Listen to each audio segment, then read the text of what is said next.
was Estelle's high school reunion, and since I'd met her long after she graduated, I didn't know anybody at that high school. And so, when the 10-year reunion went by and I sat there, and Estelle hobnobbed and flitted from table to table, I couldn't help but wonder as I scanned the room, angrily smoking a Camel, how many of those guys had cut him a slice in years gone by? How many guys had looked at me as I grasped my hand there? Had knocked the bottom out of it at one time or another. This made me a little on edge. I knew there was nothing I could do about it, and it all happened long before she'd met me, but somehow, as people came by to say, "Oh, Estelle, how have you been?" and they shared a glance. How many times had Estelle's mouth looked like a big Cheerio for these swinging Richards that came over? Well, what finally set me off? Brad. Yes, Brad, who'd never married. He was there alone, and he came to join Estelle and me at the table.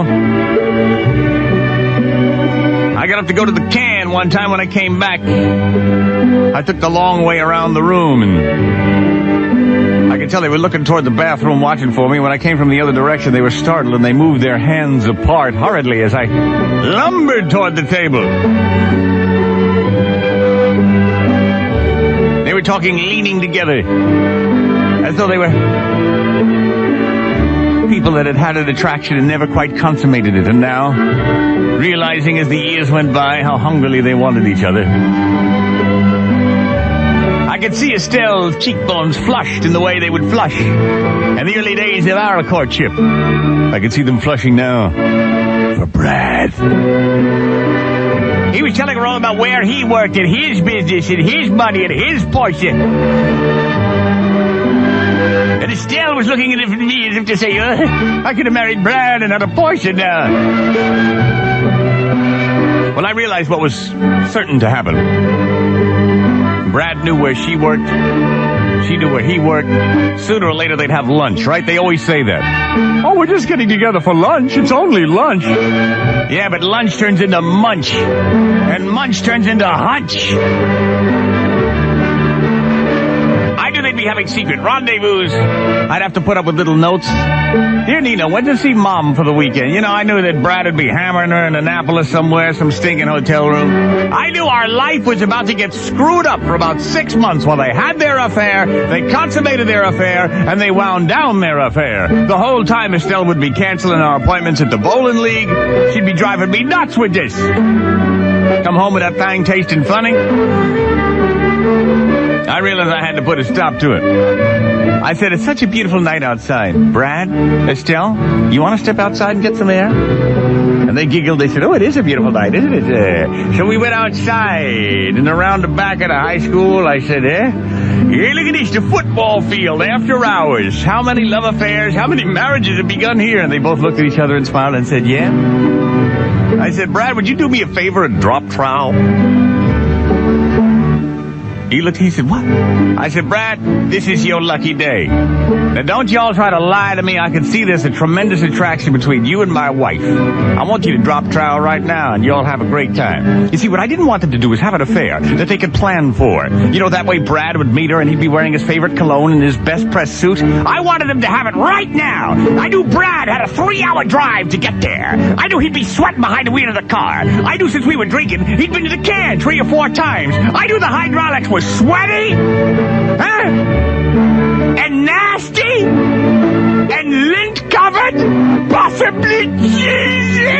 I didn't want him picking her up after he'd had time to take a shower and steam clean that thing and pluck the hairs around the ball beige. No, I wanted Estelle to have her, and I wanted Estelle because we had a long flight and the plane was delayed on the ground for an hour and a half, and I knew that thing was nasty. I wanted them to take each other now.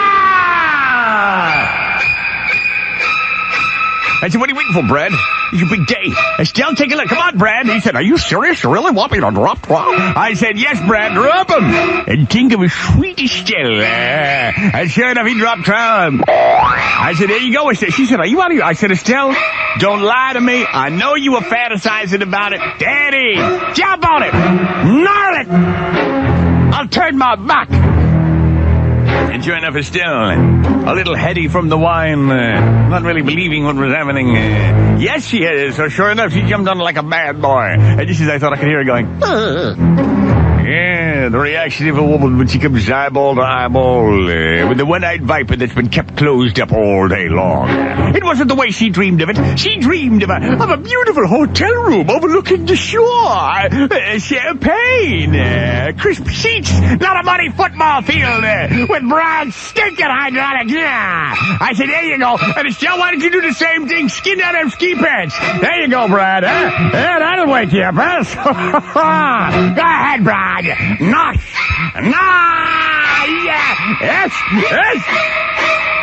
And so both of them, knowing full well they wanted each other, and yet not quite knowing how well to deal with the unsavory reality, were barely able to bring mutual Shangri-Las. I mean, Brad nearly lost hydraulic power a couple of times, as Estelle's Noxzema smeared across his face, and Estelle nearly became bilious, as those fetid dotards occasionally collided with the nasal passages, until finally they shuddered through a semi-Shangri-La. I said, all right, let's go back to the party, huh? Let's go back to the party! I grabbed my handkerchief out of my jacket pocket and threw it on the ground, and they both fought for it to see who would wipe away the remnants of the most unsavory liaison they've ever had. It worked like a charm, because when we got back into the party, neither one could look at the other one. Brad made some excuse about how he had to get up early the next day and drifted away, and Estelle could barely even grab his hand in a farewell acknowledgement. As I sat there smoking a Camel, staring at her. Estelle was quiet the whole way we drove home. I knew there'd be no secret dinners. I knew there'd be no secret liaison. Finally, she broke the silence as we walked through the door. She said, honey, what happened tonight between me and Brad? I hope you don't think that... I said, Estelle, shut up and get me a beer. Beer. Beer.